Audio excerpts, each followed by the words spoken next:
तो कटेंगेवरच भाजप महायुतीचा फुल फोकस। लोकसभा विधानसभेचा फॉर्म्युला आता थेट मनपात। हिंदुत्ववादी नेत्यांच्या सभांसाठी उमेदवारांची जोरदार फिल्डिंग। महानगरपालिका निवडणुकांची रणधुमाळी जशी जवळ येत आहे तसं राजकारणाचं तापमानही वेगाने वाढत आहे। लोकसभा आणि विधानसभा निवडणुकातून यश देणारा प्रचाराचा फॉर्म्युला आता थेट मनपाच्या रणांगणात उतरवला जातोय।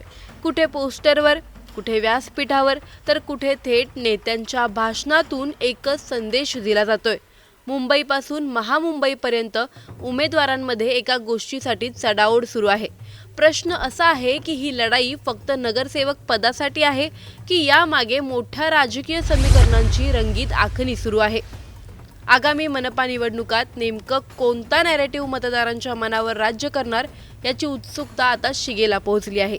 महानगरपालिका निवडणुकांची रणधुमाळी सुरू होताच भाजप महायुतीनं आपल्या प्रचाराचा सूर स्पष्ट केला आहे।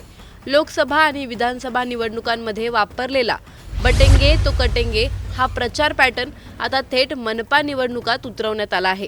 मुंबईसह महामुंबईतील सर्वच प्रमुख महानगरपालिकांमध्ये हिंदुत्व हाच भाजप महायुतीचा केंद्रबिंदू ठरताना दिसतो आहे। मतदारांचा हिंदुत्वाकडे वाढता कल पाहता भाजप महायुतीमधील इच्छुक उमेदवारांमध्ये एकच चढाओढ सुरू आहे, ती म्हणजे हिंदुत्ववादी नेत्यांच्या प्रचार सभा मिळवण्याची। मुंबईसह वसई विरार, मीरा भाईंदर, भिवंडी, छत्रपती संभाजीनगर, नाशिक, पुणे, पिंपरी चिंचवड, अहिल्यानगर आणि सोलापूर या सर्वच महानगरपालिकांमध्ये उमेदवारांना प्रभावी हिंदुत्ववादी चेहरे हवे आहेत। विशेष म्हणजे ठाकरे बंधूंकडून पुढे आणल्या जात असलेल्या मराठी विरुद्ध अमराठी या नॅरेटिव्हला भाजप महायुतीनं हिंदुत्ववादी नॅरेटिव्हचा उतारा दिल्याचं चित्र आहे। केवळ मराठी मतदारच नव्हे तर हिंदी भाषिक मतदार आणि नवमतदारांमध्येही हिंदुत्वाचा मुद्दा मोठ्या प्रमाणावर पोहोचवण्याचा प्रयत्न सुरू आहे। या पार्श्वभूमीवर उत्तर प्रदेशचे मुख्यमंत्री योगी आदित्यनाथ, आंध्र प्रदेशचे उपमुख्यमंत्री पवन कल्याण तसेच राज्यातील हिंदुत्ववादी नेते आणि मंत्री नितेश राणे व गोपीचंद पडळकर यांच्या प्रचार सभांना प्रचंड मागणी आहे। विशेषतः मुंबई आणि महामुंबईतील उमेदवारांमध्ये मंत्री नितेश राणे यांच्या सभांसाठी मोठी स्पर्धा पाहायला मिळत आहे। उत्तर भारतीय मतदारसंख्या अधिक असलेल्या भागांमध्ये तर उत्तर भारतीय नेत्यांकडूनही हिंदुत्ववादी सभांची मागणी वाढल्याचं चित्र आहे।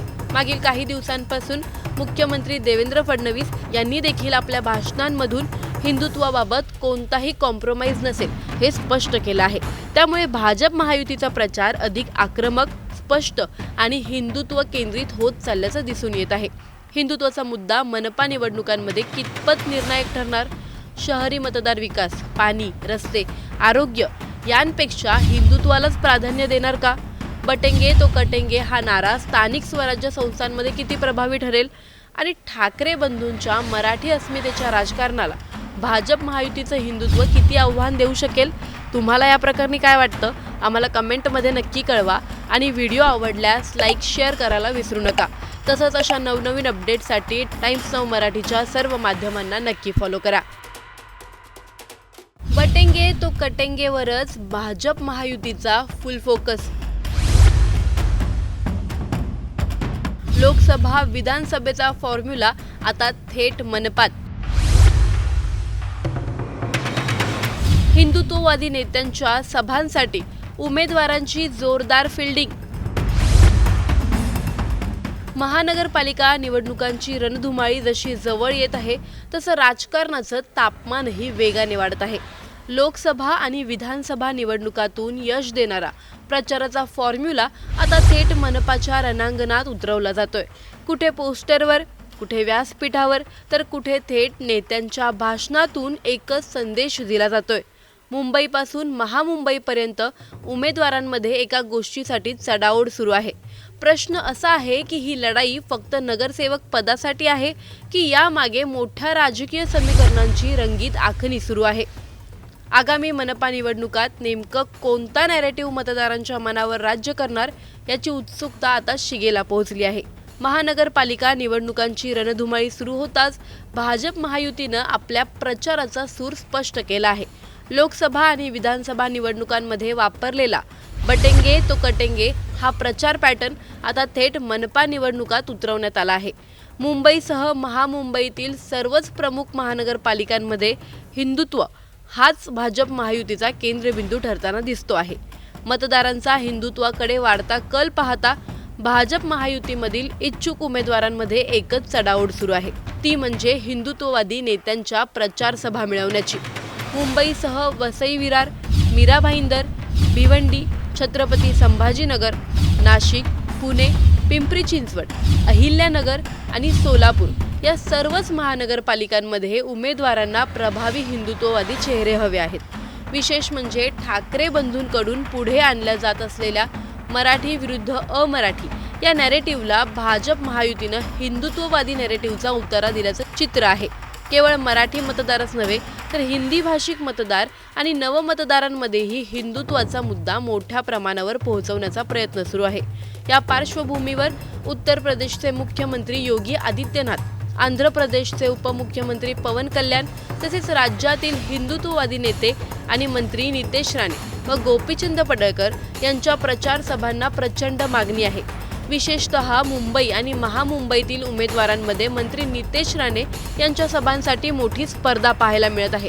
उत्तर भारतीय मतदारसंख्या अधिक असलेल्या भागांमध्ये तर उत्तर भारतीय नेत्यांकडूनही हिंदुत्ववादी सभांची मागणी वाढल्याचं चित्र आहे।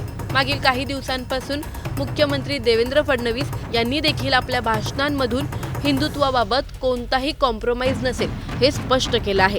त्यामुळे भाजप महायुतीचा प्रचार अधिक आक्रमक, स्पष्ट आणि हिंदुत्व केंद्रित होत चालल्याचं दिसून येत आहे। हिंदुत्वाचा मुद्दा मनपा निवडणुकांमध्ये कितपत निर्णायक ठरणार? शहरी मतदार विकास, पाणी, रस्ते, आरोग्य यांपेक्षा हिंदुत्वालाच प्राधान्य देणार का? बटेंगे तो कटेंगे हा नारा स्थानिक स्वराज्य संस्थांमध्ये किती प्रभावी ठरेल? आणि ठाकरे बंधूंच्या मराठी अस्मितेच्या राजकारणाला भाजप महायुतीचं हिंदुत्व किती आव्हान देऊ शकेल? तुम्हाला या प्रकरणी काय वाटतं? आम्हाला कमेंटमध्ये नक्की कळवा आणि व्हिडिओ आवडल्यास लाईक, शेअर करायला विसरू नका। तसंच अशा नवनवीन अपडेटसाठी टाइम्स नाऊ मराठीच्या सर्व माध्यमांना नक्की फॉलो करा।